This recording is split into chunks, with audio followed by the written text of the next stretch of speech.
Hello छात्रों, क्या हाल चाल है आप सब लोगों का। आप सब लोग मस्ती में हो, पढ़ाई लिखाई चल रहा है आप सब लोग का। आज हम सब लोग पढ़ने के लिए जा रहे हैं सेंटर ऑफ मास। हिंदी में से कहा दिया जाए तो केंद्रीय द्रव्यमान। क्या पढ़ने के लिए जा रहे हैं? केंद्रीय द्रव्यमान। केंद्रीय द्रव्यमान क्या होता है ये सभी बात मैं आपको बताऊंगा, और केंद्रीय द्रव्यमान कैसे कैलकुलेट करते हैं ये भी बात मैं बताऊंगा। तो आप सब लोग से रिक्वेस्ट है कि आप सब लोग नोट बनाना, कॉपी पेन निकाले, नोट बनाना स्टार्ट कीजिए। जो इंग्लिश मीडियम है, जो सीबीएसई बोर्ड के जो बच्चे होंगे वो उसके लिए आपको मैंने बोर्ड पे लिख चुका हूँ, और हिंदी मीडियम के लिए और इंग्लिश दोनों के लिए मैं ये आपको बता देता हूँ। एक एक पॉइंट मैं समझा दूंगा। इसके बाद क्या है कि इसका न्यूमेरिकल जो है आगे मैं बताऊंगा, ठीक है।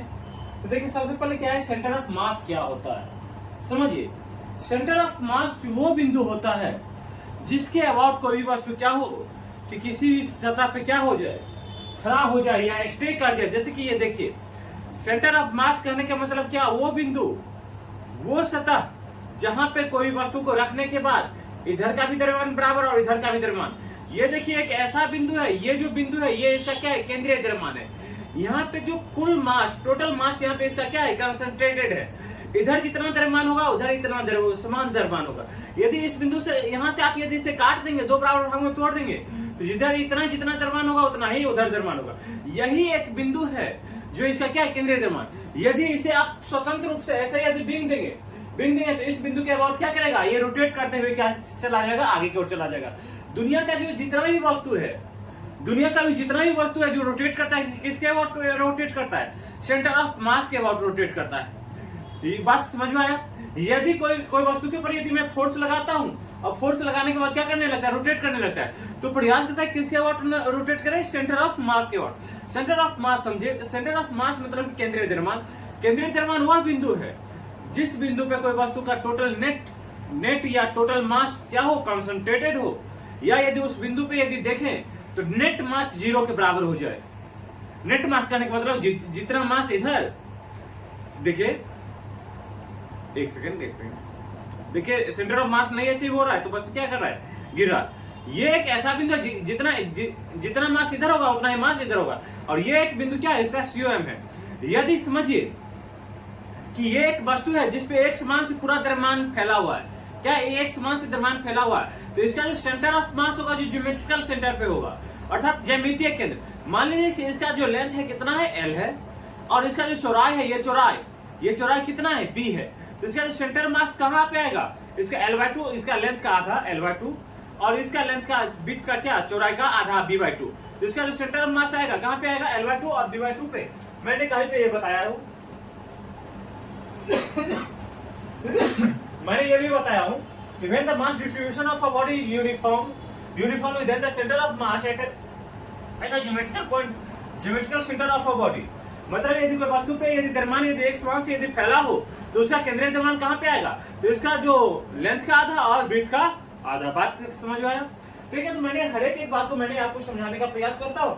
इसके बाद जो भी आपको नहीं समझ में फिर से आप मुझे कमेंट करके क्वेश्चन में पूछ सकते हैं, ओके।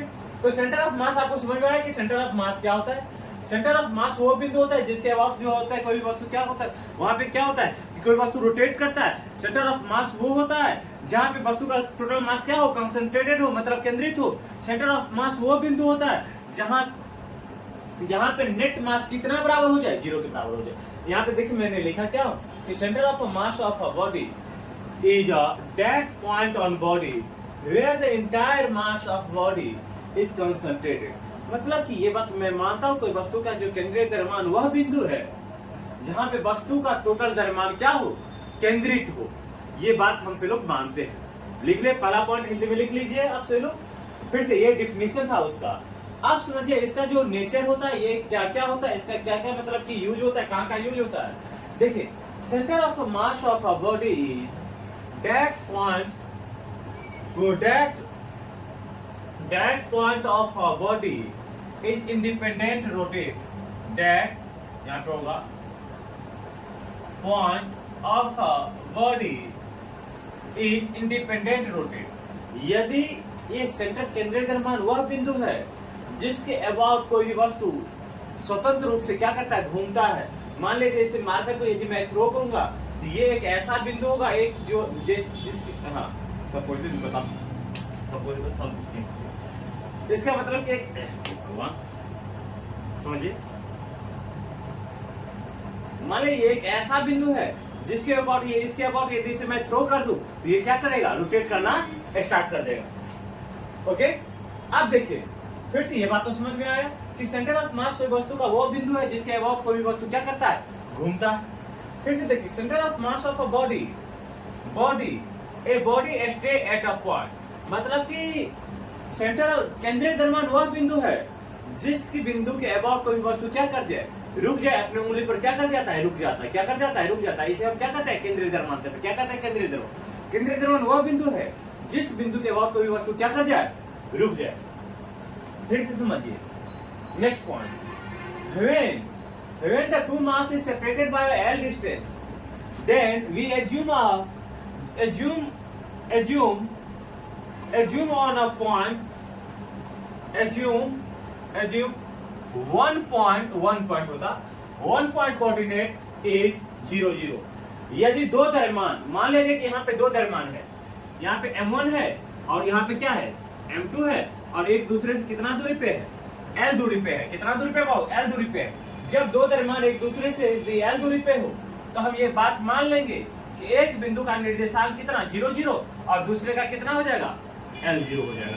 बात क्लियर समझ में आया कि यदि जब दो द्रव्यमान एक दूसरे से यदि L दूरी से अलग हो तब उसका जो केंद्रीय द्रव्यमान निकालने के लिए सबसे पहले मैं क्या करूंगा कि एक बिंदु का जो केंद्रीय द्रव्यमान होगा, मतलब कि एक बिंदु का निर्देशांक कितना मान लूंगा, 0 0, और दूसरा का निर्देशांक कितना, L 0 मान लूंगा। इसके बाद इसका केंद्रीय द्रव्यमान कैसे निकालेंगे वो तो बात मैं बता रहा हूँ। फिर से देखिए कि when the mass distribution of a body is uniformly, मतलब कोई वस्तु पे यदि एक समान से द्रव्यमान, माने जाए कि इस पे एक समान से यदि द्रव्यमान फैला हुआ है, then the center of mass is a geometrical center of a body। मान लीजिए कि कोई वस्तु पे यदि एक समान से द्रव्यमान, जैसे कि ये अपना स्टिक है, यदि इसके ऊपर यदि एक समान से यदि द्रव्यमान यदि फैला हुआ है तो इसका जो केंद्रीय द्रव्यमान आएगा कहाँ पे आएगा, L/2 और B/2 पे, अर्थात कि इसके लंबाई का आधा और इसका क्या चौड़ाई, ये चौड़ाई का आधा पे क्या आ जाएगा, इसका केंद्रीय द्रव्यमान आ जाएगा। बात क्लियर हो गया। फिर से समझिए कि when the force acting on a body the body is moved about a COM, मतलब कोई वस्तु पे यदि मैं बल लगाऊंगा, क्या लगाऊंगा, बल लगाऊंगा, तो वस्तु किसके अबाउट, उसके हम ये मानेंगे कि उसके किसके अबाउट घूमेगा, सेंटर ऑफ मास के अबाउट घूमेगा। यदि कोई वस्तु के ऊपर यदि बल लगाने के बाद वो वस्तु केंद्रीय द्रव्यमान के अबाउट क्या करता है, घूमता है, नाचता है। ठीक, फिर ये देखिए when the velocity of a body is, कोई वस्तु का यदि केंद्रीय द्रव्यमान, क्योंकि आप हमसे लोग जो मेजरमेंट वेलोसिटी जो लेते हैं, कोई वस्तु का केंद्रीय द्रव्यमान का वेलोसिटी लेते हैं, किसका वेलोसिटी लेते हैं वो, केंद्रीय द्रव्यमान। When the velocity of a body is Vcm, then the momentum of a body P, vector P होगा, वेक्टर P बराबर क्या, m Vcm होगा। क्या होगा, उसका जो संवेग कितना होगा, वो m इंटू क्या, Vcm होगा। Any body velocity is taken above the center of mass, कोई वस्तु का जो वेग लेते हैं किसके अबाउट लेते हैं, सेंटर ऑफ मास के अबाउट लेते हैं। बात क्लियर समझ में आया, सही बात समझ में आया, इसे मैं मिटाऊं। अब समझिए कि यदि मान लीजिए कि आप जनरल फॉर्मूला पढ़िएगा, जो मैं ये बता रहा हूं, इससे हम हर एक डेरिवेशन और हर एक इकोनॉमिकल सॉल्व करेंगे। मान लिया जाए कि जनरल फॉर्मूला है सेंटर ऑफ मास का, the formula of centre of मास, केंद्रीय द्रव्यमान का मैं क्या बता रहा हूं फॉर्मूला। मान लेते हैं कि कोई एक द्रव्यमान यहाँ पे M1, देखिए फिर ड्रॉ करता हूं, यहाँ पे M1 है, यहाँ पे क्या है, M2 है, और यहाँ पे क्या है, M3 है। ऐसा बहुत सारे द्रव्यमान है, क्या है इसमें, बहुत सारे द्रव्यमान है, और यहाँ पे क्या है, मैंने विजिबल है, आपसे लोग एक बार मैं देख लूं, विजिबल है क्या, हाँ विजिबल है, ओके, विजिबल है, ओके। आप समझिए कि मान लेते हैं कि हम ये जो है, ये एक इसका क्या है, मूल बिंदु है, इसे क्या है, M1, M2 and M3 and dot dot Mn, बहुत सारे द्रव्यमान है। जो सभी द्रव्यमान का जो निर्देशांक, सबसे पहले मैं लिख दूंगा, सभी द्रव्यमान का निर्देशांक, इसका x1, y1, Z1 है। इसका निर्देशांक कितना लिख दूं?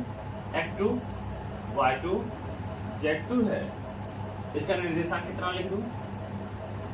X3, Y3 और Z3 है। और इसका क्या लिख दूं? यहाँ पे लिख देता हूं, यहाँ पे लिख दूं XN, YN और कितना है ZN। तब इसका जो सेंटर ऑफ मास होगा, लिखिएगा बहुत ध्यान से समझिएगा। सेंटर ऑफ मास बराबर होता है x। सबसे पहले x अक्ष पे सेंटर ऑफ मास निकालें। किस पे? x अक्ष पे। क्योंकि हमसे लोग जानते हैं कि जो बॉडी होता है मैक्सिमम कितने डी का होता है? 3D होता है। हमसे लोग कौन सा किस टाइप का बॉडी है? तो 3D बॉडी है। क्या बॉडी है? 3D। बॉडी कितने प्रकार के होते हैं? 1D, 2D and 3D। ये बात मैं आपको बताऊंगा। ठीक, तो आज पहले ये बात समझिए। पहले सबसे पहले x डायरेक्शन में इसका क्या मैं निकालूंगा? Centre of mass. x to m बराबर होता है m1 into x1 प्लस क्या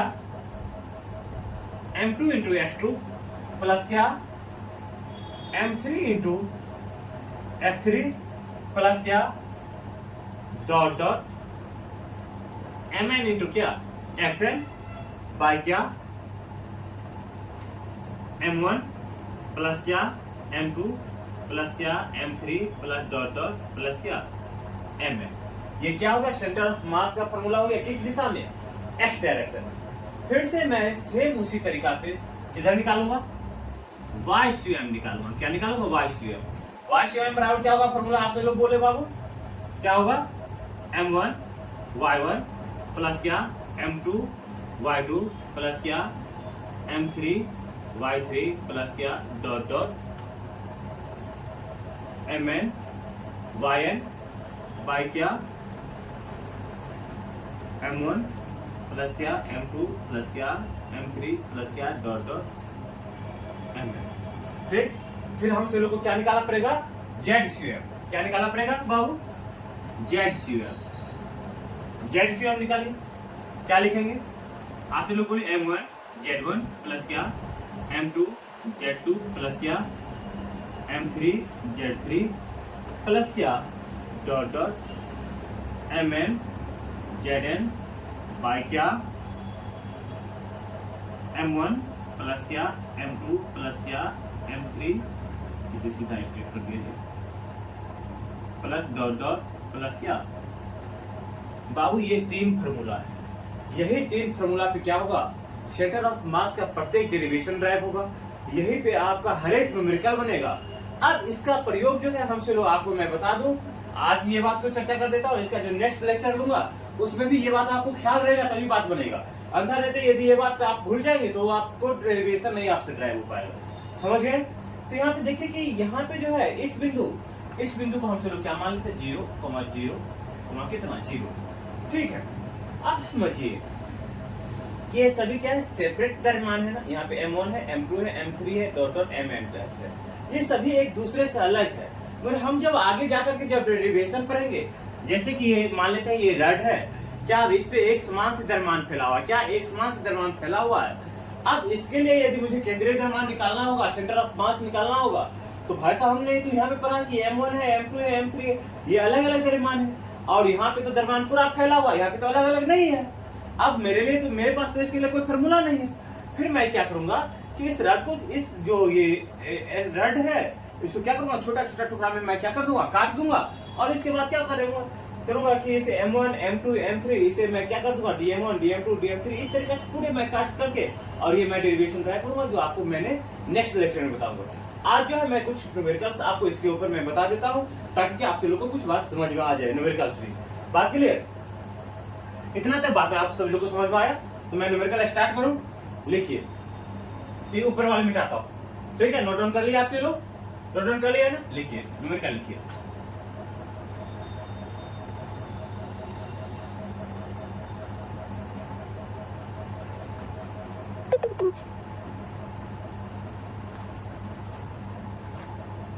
लिखिएगा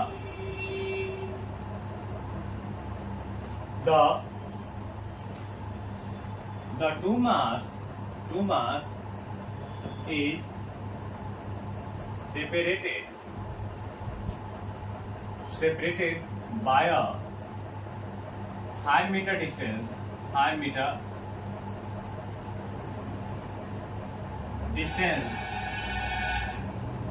distance, then calculate the CAM, center of mass, where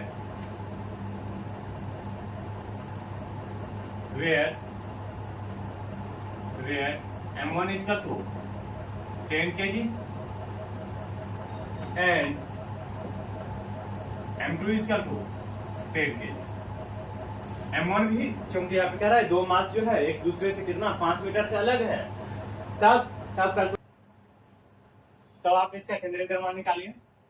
आप देखिए कि हम इसका फिगर ड्रॉ करते हैं। क्या करते हैं? फिगर ड्रॉ करते हैं।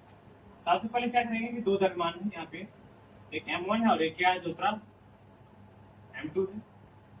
M1 इसका कितना केजी है बाबू? 10 केजी है। और M2 इक्वल टू कितना है? ये भी 10 केजी और यहाँ से यहाँ का ये टोटल लेंथ है कितना है? 5 मीटर। कितना है बाबू? 5 मीटर। थोड़ा फिगर अच्छा बनाता हूँ भाई, अच्छा नहीं लगता है।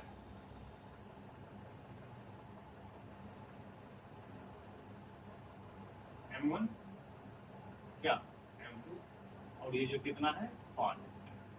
हमसे लोग अभी पढ़े थे कि यदि दो द्रव्यमान यदि एक दूसरे से यदि L दूरी से अलग हो तब एक बिंदु का निर्देशांक कितना मान लेते हैं? 0, कितना 0 और दूसरा कितना L0। यहाँ पे क्या हो जाएगा? 5 0 लिख दो एकदम।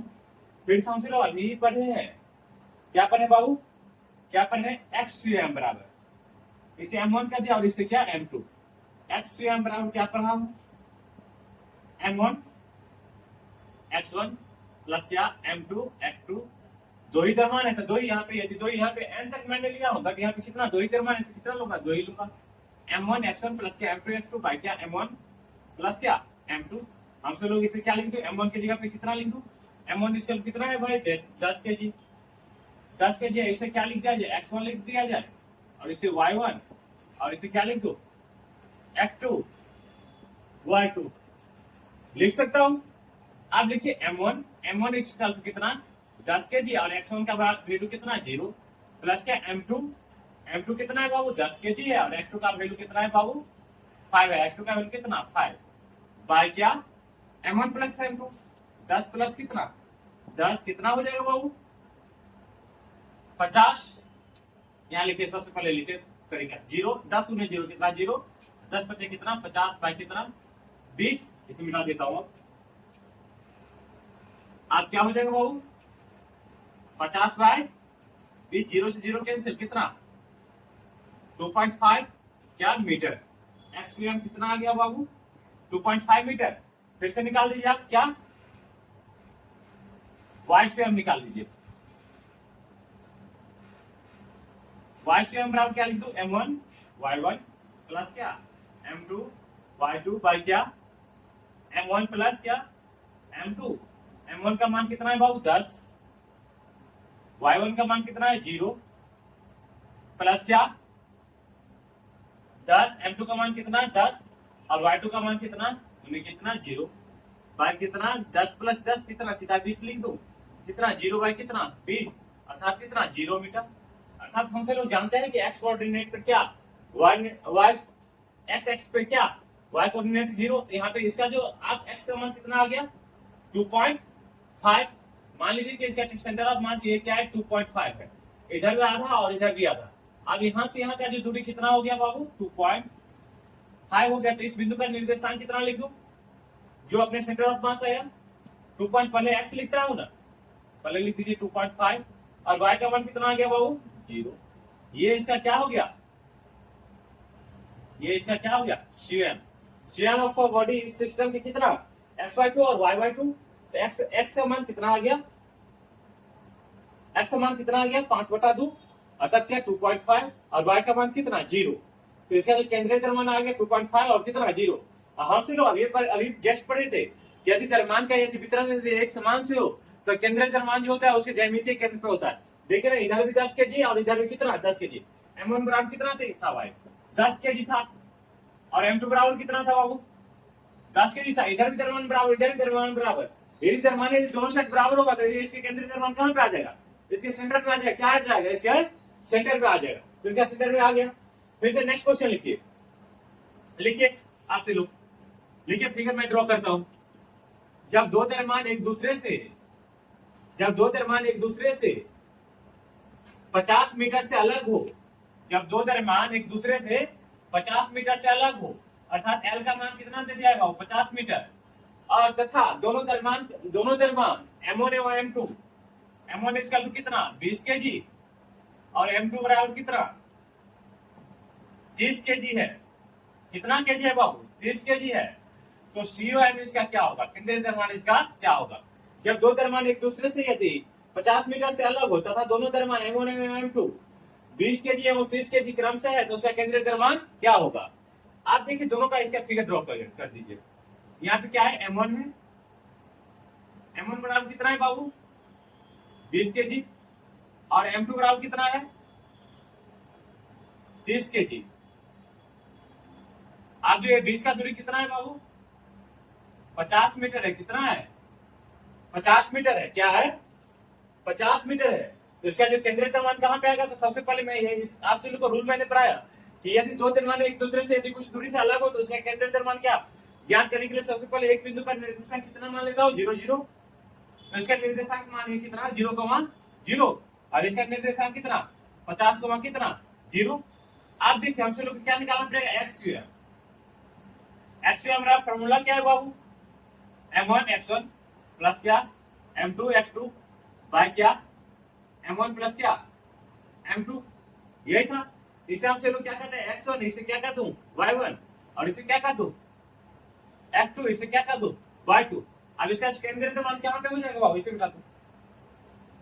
लिखिए M1 का मान कितना 20 गुने कितना 0 प्लस कितना बाबू 50 गुने सॉरी द्रव्यमान पहले लिखे ना 30 गुने कितना 50 बाय कितना 20 प्लस 30 कितना हो जाएगा बाबू 0 प्लस कितना 1500 बाय कितना 50, अर्थात क्या 1500 बाय 50 कितना 30 मीटर। इसे काट दीजिएगा कितना आ जाएगा 30 मीटर। XUM का मान कितना आ गया बाबू 30 मीटर आ गया। इधर मिटा दूं क्या, ये फॉर्मूला को रहने देता हूं, इधर बताता हूं। लिखिए फिर क्या YCM, वैसे भी दिखने से लग रहा है कि YCM का मान कितना आ जाएगा बाबू 0 आ जाएगा। कैसे 0 आ जाएगा, तो हमसे लोग ये फॉर्मूला देखिए M1 Y1 प्लस क्या M2 Y2 होगा। M1 और M2 तो है, Y1 का मान कितना 0 और Y2 का मान कितना 0, तो 0 बटा कितना M1 प्लस M2 कितना हो जाएगा 0 हो जाएगा। मैं फिर भी मैं निकाल देता हूँ YCM बराबर कितना हो जाएगा M1 Y1 प्लस क्या M2 Y2 बाय क्या M1 प्लस क्या M2। M1 का मान कितना 20 गुने 0 प्लस क्या 50 गुने 0 बाय कितना 20 प्लस कितना 50, 20 प्लस 50 नहीं सॉरी 30 गुने 0 ना। M2 का मान कितना 30, तो 20 प्लस कितना 30 अर्थात कितना 0 बटा कितना 0 प्लस कितना 0 बटा 50 अर्थात 0 बाय 50 अर्थात कितना 0। YCM कितना आ गया 0, अर्थात के X का मान कितना आ गया बाबू 30। मान लेते हैं कि कितना है ये 25, 25 इधर 25 इधर 25 से आप कितना ये इधर कितना आ गया ये 25 हो गया। आप यहाँ से मुझे कितना 5 आगे बढ़ना है, 5 मान लीजिए यहाँ हम बढ़ के, तो ये कितना हो गया आपको 30 हो गया। कितना हो गया 30, ये अपना क्या हो गया COM हो गया सेंटर ऑफ मास। इस बिंदु का केंद्रीय द्रव्यमान कितना, इसका केंद्रीय निर्देशांक कितना हो जाएगा 30 कितना 0। बात क्लियर हो गया ना। रहने दीजिए, आज का लेक्चर में इतना ही। नेक्स्ट लेक्चर में और इसका और एडवांस न्यूमेरिकल लेकर के आऊंगा।